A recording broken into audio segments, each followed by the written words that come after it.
නංගිලා මල්ලිලා අපි දැන් කතා කරන්න යන්නේ 2025 2026 O level paper එකේ ඔයාලට ආව වර්ගජ සමීකරණය ගැටලුව පිළිබඳව.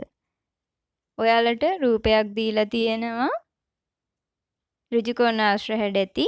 ඒකෙන් ඔයාලට කියනවා අඳුරු කළ කොටසේ වර්ගඵලය වර්ග සෙන්ටිමීටර් 316ක්ලු. එතනින් ඔයාලට සූත්‍රයක් දීලා තියෙනවා සමීකරණයක් දීලා තියෙනවා ඔප්පු කරන්න කියලා. කොහොමද අපි ඒක කරන්නේ කියලා මේ වීඩියෝ එකෙන් කතා කරමු. මුලින්ම ඔයාලා බලන්න ඕනේ මේ අඳුරු කරලා තියෙන රූපේ මොන හැඩයේද කියලා. ඒකේ අපිට මම ඔයාලට දක්වලා තියෙනවා 1 2 3 කියලා රූප තුනකට බෙදලා. එතකොට පළවෙනි රූපේ වර්ගඵලය අපි අරන් තියෙනවා 2x වරක් x ධන x ධන 6. ඒ විදිහටත් දෙවෙනි රූපෙයි තුන්වෙනි රූපෙයි සමානයි. ඒක අරන් තියෙනවා අපි x වරක් 6 ධන x වරක් 6. ඒ රූප තුනේම එකතුව වර්ග සෙන්ටිමීටර් 316යි. ඒක අපි සුළු කරගෙන ගියාම අපිට එනවා ඔයාලට ඔප්පු කරන්න කියලා දීලා තියෙන සූත්‍රේ x වර්ග ධන 6යි x ඍණ 79 සමානයි 0 කියලා. රෝම ඉලක්කම් 1 උත්තරේ එහෙම ගන්න ඕනේ. දැන් අපි යමු රෝම ඉලක්කම් 2ට. රෝම ඉලක්කම් 2 ඔයාලා හොයන්න ඕනේ x වල අගය. මේක ඔයාලට හොයන්න පුළුවන් මම කලින් වීඩියෝ එකේ කියලා දුන්නා. සූත්‍රයෙන් හරි ඔයාලට වර්ග පූර්ණය ඇසුරෙන් හරි මේකේ උත්තරේ ඔයාලට ගන්න පුළුවන්.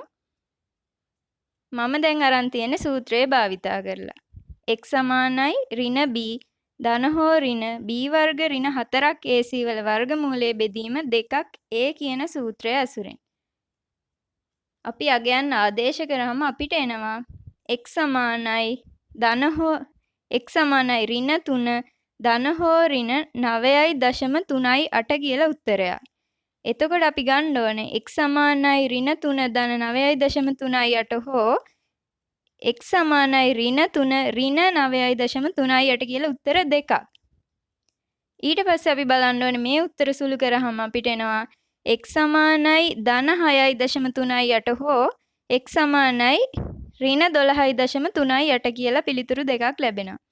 අපි මේකේ සෙන්ටිමීටර වලින් එන දිගක් හොයන්න ඕන නිසා අපිට ඍණ උත්තරය ගන්න බෑ. නමුත් අපි අවසානයේදී පිළිතුර වශයෙන් ගන්නවා x සමානයි ධන 6.38යි සෙන්ටිමීටර කියලා. හරි අපි දැන් රෝම ඉලක්කම් 3 උත්තරය ගන්න හැටි බලමු. රෝම ඉලක්කම් 3 ඔයාලගෙන් අහන්නේ අඳුරු කළ රූපයේ පරිමිතිය සොයන්න කියලා. අඳුරු කළ රූපයේ පරිමිතිය ගන්නකොට අපි එක මුල්ලකින් පටන් අරන් පරිමිතිය ලියාගෙන යන්න ඕනේ. ඔයාලා එකතු කරගෙන ගියාම එනවා පරිමිතිය සමානයි 12යි x ධන 12ක් උත්තරේ. එතකොට අපි x හොයාගත්ත කලින් 6.38යි කියලා x වෙනුවට 6.38 ආදේශ කරාම අපිට එනවා පරිමිතිය සමානයි සෙන්ටිමීටර් 88.5යි 6ක් කියලා. මෙන්න මේ විදිහට තමයි ඔයාලගේ 2025 O level paper එකේ වර්ගජ සමීකරණයේ ගාන අපි විසඳන්නේ.